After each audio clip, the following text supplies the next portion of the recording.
Welcome to the REI Foundation Podcast, where we cover all the steps and strategies to make your real estate dreams a reality. Now your hosts, Jason and Peely.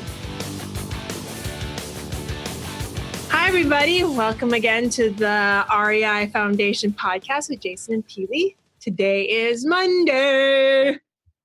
Yes, Multifamily Monday. Yes. And we have Kevin Dowling back with us today. Hey, Kevin, how you doing? Hey, guys. Good to be back. Awesome. Good to have you back, Kev. So today we are going to be talking about the monthly updates that we have every month from Jason and Kevin on their acquisition in Kentucky.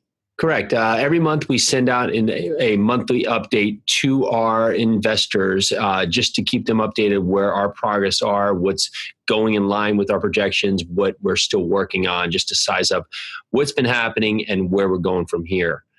So now at this point, we also had our quarterly payouts happen for the first quarter this month. And then we just basically broke it down into a number of different points, mainly focusing on general items, leasing items, and maintenance.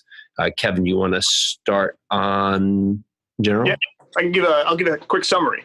So we're over a third of the building is now paying the new market rents. So obviously, when we acquired the property, one of the first items to tackle was a rent raise strategy. So we're a third of the way there, actually over a third of the way there. So that's good that we've been able to do that within the first quarter of owning the property. Construction is almost complete. We should have our construction inspection by middle of September. So all of those items are just getting finished up. Right now, the vacant units, as we turn them, are getting turned very quickly. And we were happy to see in the month of August, the vacant units, as they're turning, are getting a lot of activity. We had 19 applications during the month of August. Great. Yeah, and we're really excited about that. And that's actually, we've taken a position where we've done moderate advertising. Of those 19 applications, probably about 75% of them have been walk-in traffic. So it's densely populated. It's a desirable area for the tenant class that we're looking for.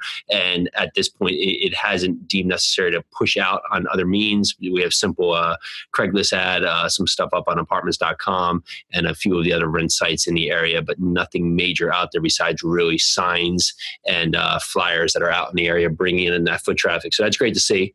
Great to see people are out there bringing in an application, just making sure that of the 19, just finding tenants that are actually qualified and finding the right tenants to come into the building.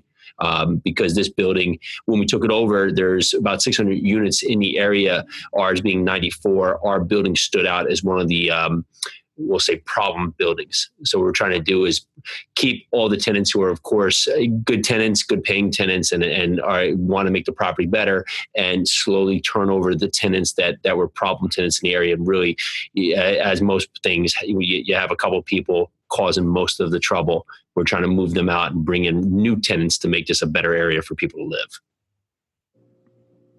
So right now we're on a lot of month-to-month leases. We're providing weekly progress, trying to transition all of those into lease renewals for our market rents, or if they're not interested in renewing at the new rent rate, then they will be out and move to a new place, and we'll be filling those units as we turn them up into the market rate.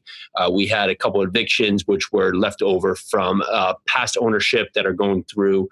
We have storage flyers that are going out for our storage that should be completed at month's end. Middle of September. We are now also identifying a few units that were grossly under market and giving them the option to either bring it in market or take on a unit that's been basically turned for a rent ready, and giving them the option to move into a new unit, but they would be at market rate. And we've also installed lease lock. Lease lock is a good item because if people are conditional in their application, lease lock covers us, where if they come in and ended up not performing as expected, paying their monthly payments, or just move out early, lease lock would cover us and also covers us on damage, and they would cover us at least to pay us the lease amount through the lease term, whether it be a year. You want to go back on maintenance, Kevin?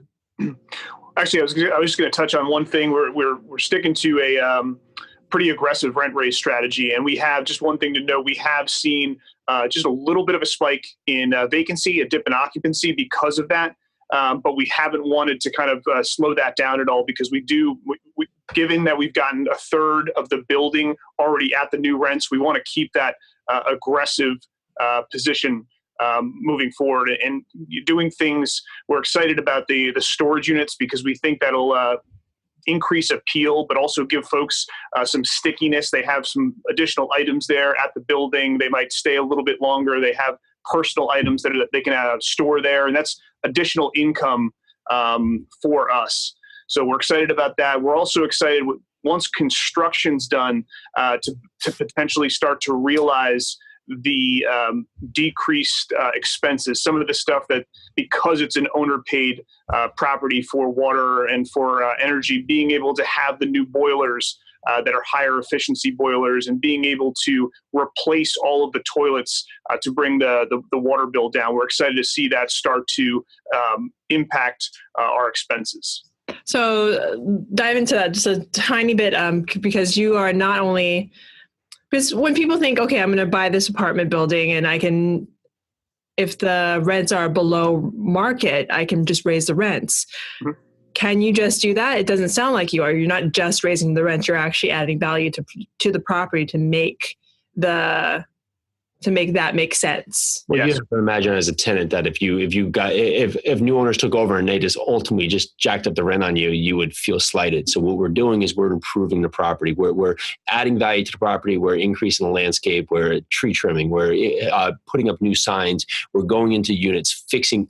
There was a ton of deferred maintenance where the last ownership was just not doing the maintenance repairs. Mm-hmm. So we had a maintenance guy on staff that was doing a great job.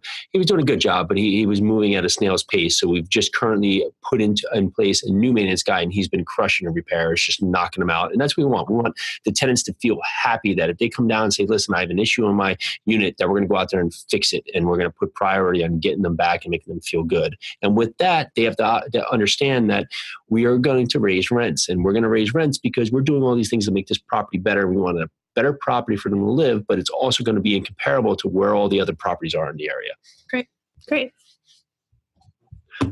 You want to talk anything else about where we're at with maintenance construction? We pretty much covered. But we do look forward to talking probably about 3 months down the road. We'll do an ROI on the replacing of the toilets and also the boilers and the window replacements, just talking on where we were at this period versus where we will be in 3 months. We're planning that our water bill should cut down 25 to 30%, which would be amazing. Awesome. Well, yeah. Kevin, why don't you talk about something that you guys need to work on, either as a team or on the building?